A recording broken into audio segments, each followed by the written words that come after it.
నమస్తే మిత్రులారా, నేను జర్నలిస్ట్ రమేష్ని. సార్ గారు ఢిల్లీకి వెళ్ళారు కదా, 67సారి సక్సెస్ఫుల్గా వెళ్ళాడు. ఎందుకు వెళ్ళిండు? కాంగ్రెస్ వాళ్ళు ఏమంటారంటే మావాడు ఏదో రిలాక్స్ అవ్వడానికి ఢిల్లీకి పోయినట్టు ఉన్నాడు, ఎందుకంటే పదే పదే లాగి మా వాళ్ళని ఇరిటేట్ చేస్తూ ఉన్నారు అనుకుంటూ ఈ కాంగ్రెస్ నాయకులు మాట్లాడుతూ ఉన్నారు. రేవంత్ రెడ్డి గారు ఆడికి వెళ్ళిర్రు. అధిష్టానం చిన్నపాటి మీటింగ్ అరేంజ్ చేసింది. ఆ మీటింగ్ అరేంజ్ చేస్తే అందులో కూర్చున్నాడు. నేను కూర్చొని తెలంగాణ రాష్ట్రంలో ఏం జరుగుతూ ఉంది, Revanth Reddy what's happening in Telangana అనుకుంటూ మాట్లాడితే రేవంత్ రెడ్డి గారు ఏం చెప్పారంటే, don't ask me about the Jeevan Reddy, I don't care about those who are changing the party అనుకుంటూ ముఖ్యమంత్రి రేవంత్ రెడ్డి మాట్లాడుతూ ఉన్నాడు. పార్టీ మారినోళ్ళ గురించి మాట్లాడకండి, ఎంత బలమైనోడైనా ఏదైనా కూడా వాళ్ళు మారిపోయిన దాన్ని నన్ను అనవసరంగా అడగకండి, మమ్మల్ని గాయపెట్టొద్దు, మమ్మల్ని రెచ్చగొట్టొద్దు అనుకుంటూ అధిష్టానంలో రేవంత్ రెడ్డి గారు అధిష్టాన పెద్దలతోటి మాట్లాడడం జరిగింది. మరి ఈయనేమో బీఆర్ఎస్ పార్టీని కూల్చుకుంటూ పోతా, బీఆర్ఎస్ పార్టీని లేకుండా చేస్తా అని చెప్పిన మన ముఖ్యమంత్రి రేవంత్ రెడ్డి 40 ఏండ్ల రాజకీయ చరిత్ర కలిగిన ఓ మాజీ మంత్రిగా జీవన్ రెడ్డి గారు ఆ పార్టీని విడిచి 1,00,000 మందితో ఈరోజు 1,00,000 మంది కార్యకర్తలతోటి బీఆర్ఎస్ పార్టీలో వెళ్తున్నారు. జగిత్యాలో పెద్ద సభను ఏర్పాటు చేయబోతున్నాం, ఆ సభలో బీఆర్ఎస్ పార్టీలో సగర్వంగా జెండా కప్పుకోబోతున్నా అనుకుంటూ జీవన్ రెడ్డి గారు నిన్న కేసీఆర్ గారిని కలిసి ప్రెస్ మీట్ కూడా పెట్టడం కూడా జరిగింది.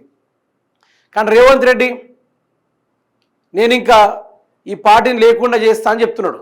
ప్రజాస్వామ్యాన్ని కూని చేసిండు.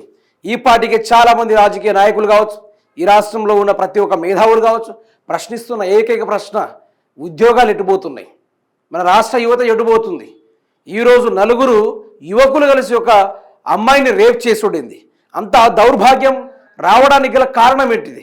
అలాంటి పనికిరాని ఆలోచనలు, అత్యాచారానికి గురి చేసే ఆలోచనలు, రేప్ చేయాలన్నట్లాంటి ఆలోచనలు వాళ్ళకి వస్తుందంటే ఈరోజు ఎంప్లాయ్మెంట్ లేకపోవడం వల్ల ఇక్కడ రేవంత్ రెడ్డి ఫెయిల్ అయిపోయిండు.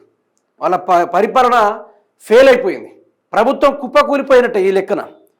అయితే రేవంత్ రెడ్డి ప్రతి నెల తన ఈఎంఐ రీన్యువల్ చేసుకోవడానికి ఢిల్లీకి వెళ్తూ ఉంటాడు. ఆషామాషి వెళ్ళడు. ఆల్ టైమ్ 500 crores నుంచి 1000 crores వరకు తెలంగాణ నుంచి డబ్బులు తీసుకెళ్ళి అక్కడ కడతా ఉంటాడు.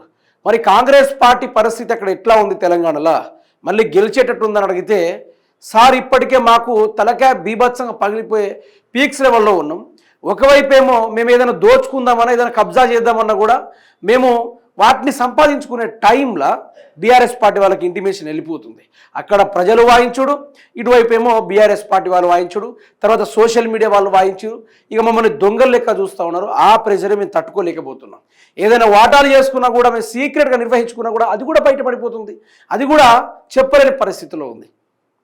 ఏం చేయాలో అర్థం కావట్లేదు. ఈ పార్టీకే మెంటల్ స్ట్రెస్లో ఉన్నాం. అసలు మామూలు స్ట్రెస్లో కాదు, చాలా మెంటల్ స్ట్రెస్లో ఉన్నాం. నాకేం అర్థం కావట్లేదు, నేను దయచేసి గెలకకండి అని చెప్పారు. అయితే రాహుల్ గాంధీ గారు, అదేవిధంగా మల్లికార్జున ఖర్గే గారు ఏం చెప్పారంటే, రేవంత్ రెడ్డి ఈరోజు జీవన్ రెడ్డి పార్టీ నుంచి వెళ్ళిపోతున్నాడు కదా, మరి జీవన్ రెడ్డి పార్టీ నుంచి వెళ్ళిపోతున్నాడు అంటే తెలంగాణ రాష్ట్రంలో కాంగ్రెస్ పార్టీకి ఎంత లెవెల్లో ఉండే గ్రాఫ్ అని చెప్పి ఇంతకుముందు ఇగో 100కు 100% కాంగ్రెస్ పార్టీకి మంచి భారీ స్థాయిలో ప్రజా ఆదరణ ఉండేది. కానీ ఇప్పుడు చూసుకుంటే 30కి పడిపోయింది.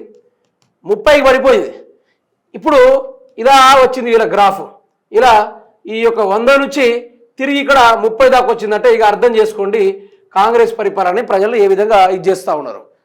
ఎందుకు వెళ్ళిపోయింది జీవన్ రెడ్డి గారు? మొదలు పార్టీ కోసం కష్టపడ్డ కాంగ్రెస్ కార్యకర్తల్ని చక్కగా చూసుకోలేదు. అంత గొప్ప సీనియారిటీ ఉన్న 40 ఏళ్ల రాజకీయ చరిత్ర అంటే రేవంత్ రెడ్డి అప్పుడు ఒక పార్టీలో ఓటుకు నోటు కేసులో, మరో పార్టీలో టీడీపీ చెప్పులు మోస్తూ, మరో పార్టీలో చెప్పులు క్లీన్ చేస్తూ ఉన్న చరిత్ర ఉండేదనుకుంటూ జీవన్ రెడ్డి గారు పలుసార్లు వ్యక్తం చేయడం కూడా జరిగింది.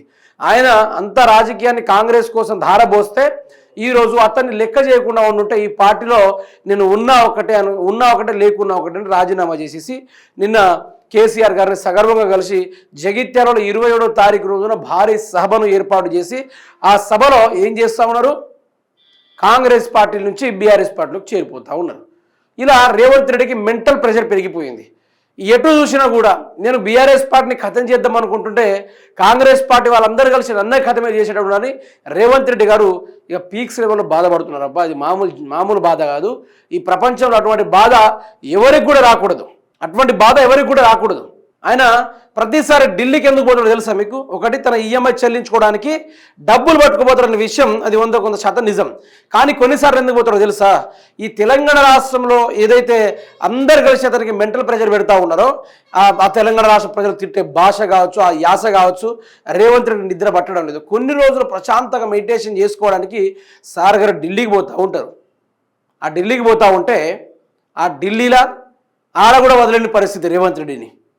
మమ్మల్ని వదిలేయండి సార్, ఎందుకు ఇట్లా మమ్మల్ని చంపుకొని తింటున్నారు, ఆడికే గాయపడ్డ కాడ గుచ్చి పొడిచి చంపకండి అనుకుంటూ ఆయన చెప్పకనే చెప్పిన మిత్రులారా. ఇగో తెలంగాణ రాష్ట్రంలో రాజకీయ పరిణామాలు ఈ విధంగా వెళ్ళిపోతూ ఉన్నాయి, ఈ విధంగా ముందుకు సాగిపోతూ ఉంది.